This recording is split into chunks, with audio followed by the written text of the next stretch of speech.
Hello, je suis heureuse de te retrouver dans cette nouvelle vidéo. Comme tu as vu, j'ai une nouvelle copine. C'est la Minette du camping.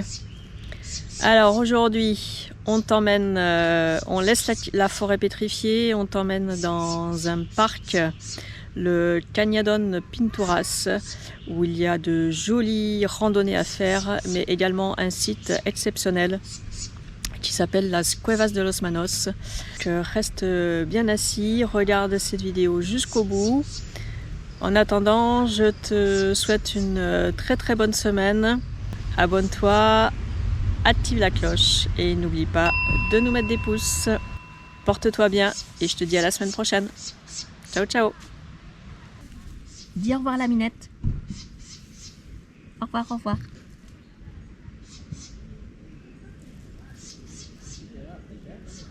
Nous quittons la période jurassique et remontons le temps plus proche de notre ère. Nous nous situons à la fin de la période mésolithique avec les chasseurs-cueilleurs et entrons dans la période néolithique.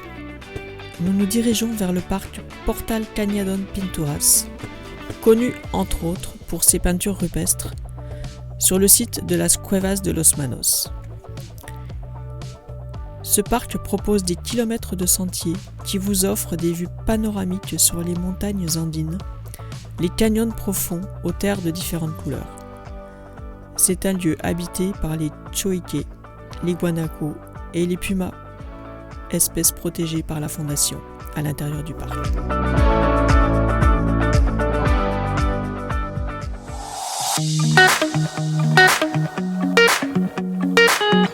Bienvenue sur notre chaîne. Moi c'est Véro. Moi c'est Domi. Lui c'est Maxou, notre Isuzu D-Max avec une cellule que nous avons conçue et construite nous-mêmes. Nous sommes partis en décembre 2020 pour découvrir l'Afrique australe et l'Afrique de l'Est. Depuis juin 2022, l'aventure continue sur le continent américain. N'hésite pas à t'abonner à notre chaîne pour ne rien manquer de notre périple.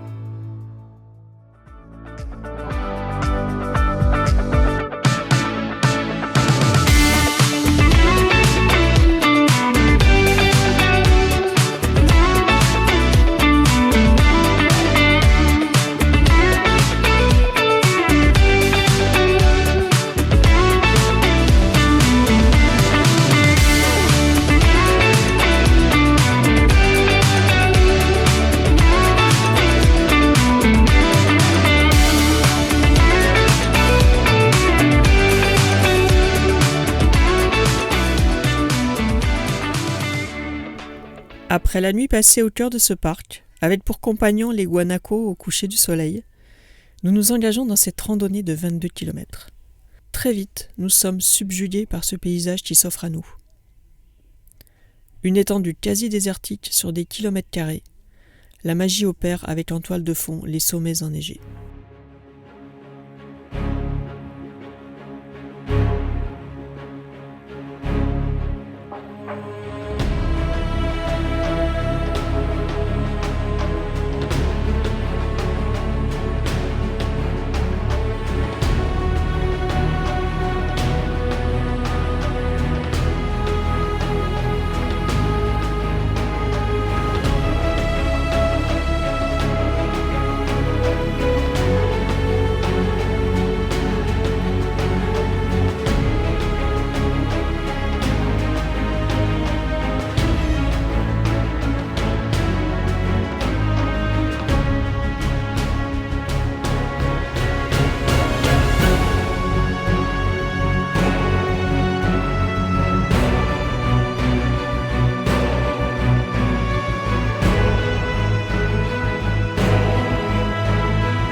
Là, il y a du guanaco. Hein.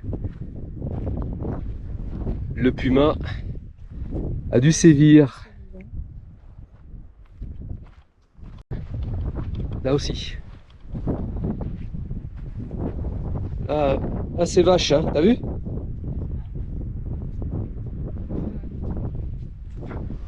On profite de la saison de l'été pour manger des baies de calafate. Ici sur ce parcours il y en a plein, regarde. Calafate. Voilà donc voilà. C'est super bon. Ouais, c'est bon. Et après, On va voir. il y a des petits Voilà. pépins comme ça dedans. Pépins, ouais.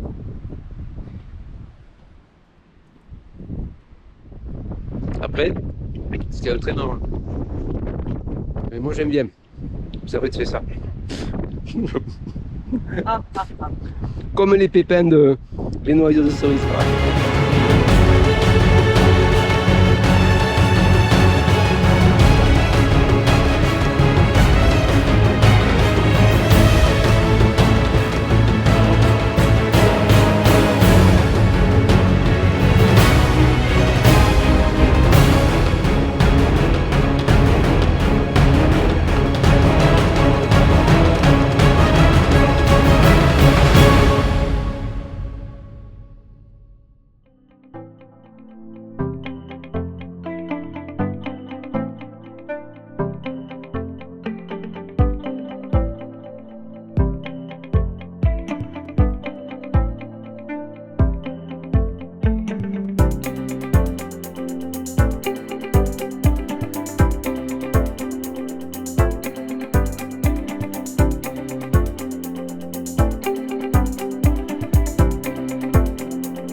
L'écosystème mondial fait face à de grandes menaces, telles que la dégradation de l'environnement, l'extinction d'espèces indigènes, l'invasion d'espèces exotiques, la perte de nutriments du sol et le déclin de leur capacité à capter le carbone. Cañadón Pinturas ne fait pas exception. Fundación Rewilding Argentina, aux côtés de la fondation FRERA, y travaille pour récupérer les espèces clés de l'écosystème en gérant activement la faune et l'environnement. C'est ce qu'ils appellent le processus de rewilding. La présence du puma conditionne le fonctionnement de l'écosystème. Chez Cañadón Pinturas, l'équipe de rewilding travaille à mettre en évidence le rôle écologique important de ce grand prédateur et à changer sa perception en un allié des locaux. Alors aujourd'hui on t'embarque avec nous pour aller voir les Cuevas de los Manos. Alors là on descend dans un canyon. Il y a à peu près 200 mètres de dénivelé. Et on va arriver donc à la zone d'accueil. Et ensuite on est guidé. Je sais pas si tu vois là-bas en face. On en voit une cave. En fait. Et on est guidé pendant 1 heure pour découvrir les peintures rupestres qui sont dans ce parc, dans cette partie de la Patagonie.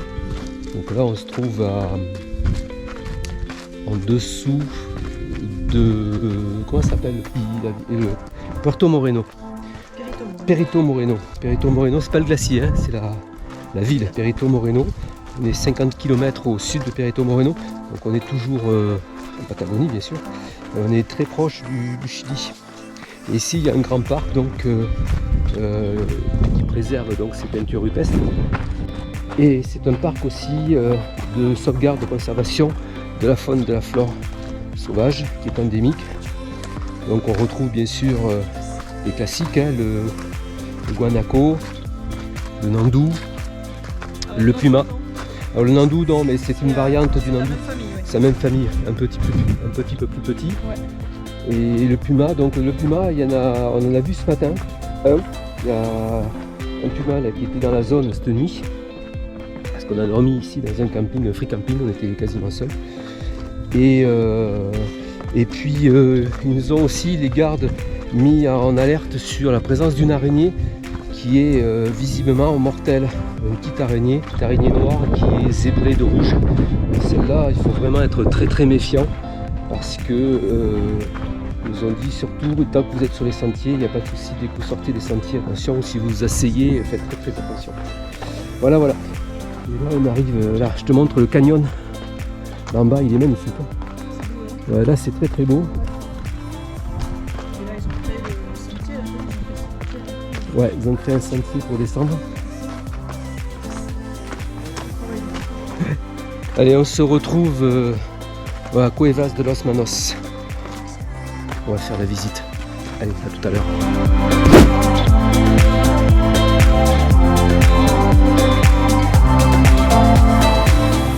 Alors tu vois qu'il y a encore un petit peu d'eau dans le canyon là. Je te montre. Là en bas. Allez, on est reparti.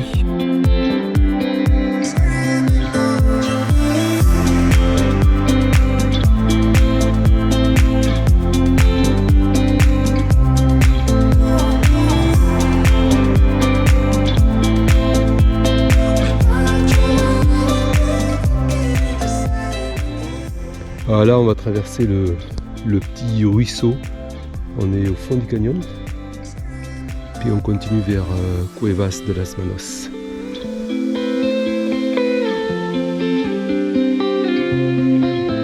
Se formó por una intensa actividad volcánica durante el periodo Jurásico, es decir, hace aproximadamente 200 millones de años. A lo largo de la cuenca del río Pinturas tenemos 89 sitios más con arte rupestre, pero este es el más importante debido al significado de sus pinturas y la conservación.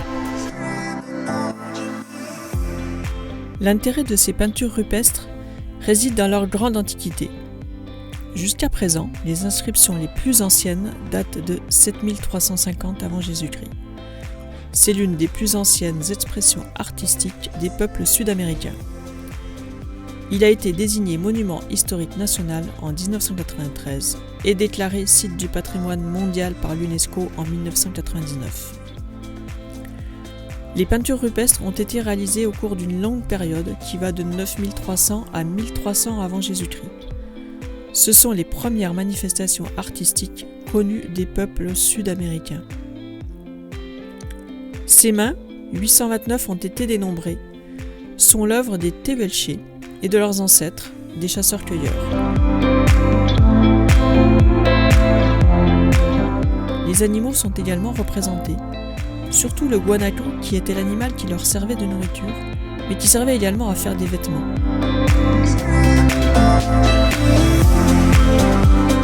L'humain est représenté de temps en temps, mais moins fréquemment.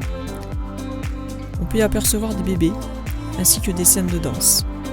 Les spirales que l'on voit actuellement représenteraient des divinités. La gamme de couleurs dominante est celle qui comprend le rouge, l'ocre, le jaune, le blanc et le noir. Ils ont été fabriqués avec des fruits, des plantes et des roches broyées, mais aussi avec le sang des animaux chassés et leur graisse qui servait de liant. La plus ancienne période et la moins abstraite est riche en scènes de chasse. Dans la période intermédiaire, les mains qui s'accompagnent secondairement de la représentation d'animaux isolés se détachent. Dans la dernière période, le thème prépondérant est celui des motifs géométriques, lignes, points et mandalas dont la signification est inconnue.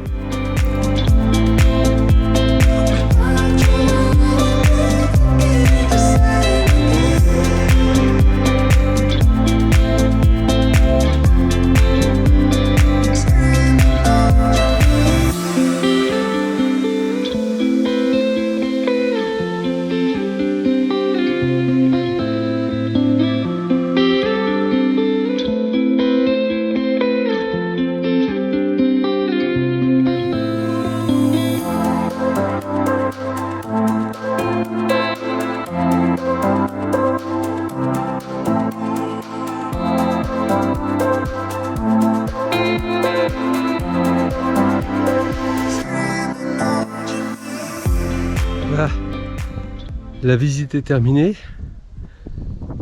Nous avons parcouru le site sur à peu près 2 km. Donc ce site exceptionnel où sont représentées des peintures rupestres. Il y a des milliers de mains qui sont peintes, donc de différentes tailles, des mains d'hommes, des mains de femmes et d'enfants. On a pu aussi observer qu'il y avait des difformismes, il y avait des représentations avec 3 doigts, 6 doigts. Donc ici les scientifiques pensent qu'il y a eu des complications génétiques ou des accidents de la vie. Et il y a aussi des scènes de chasse.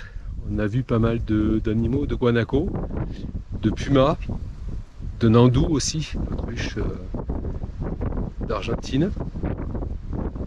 Et ce site est magnifique parce qu'il est donc en corniche dans ces excavations, ce qui s'appelle les cuevas, les caves. On va continuer nous notre périple maintenant, très certainement vers le Chili. Mais on va encore profiter ici de ce lieu qui est assez magique, où on peut observer aussi pas mal d'animaux dans le parc.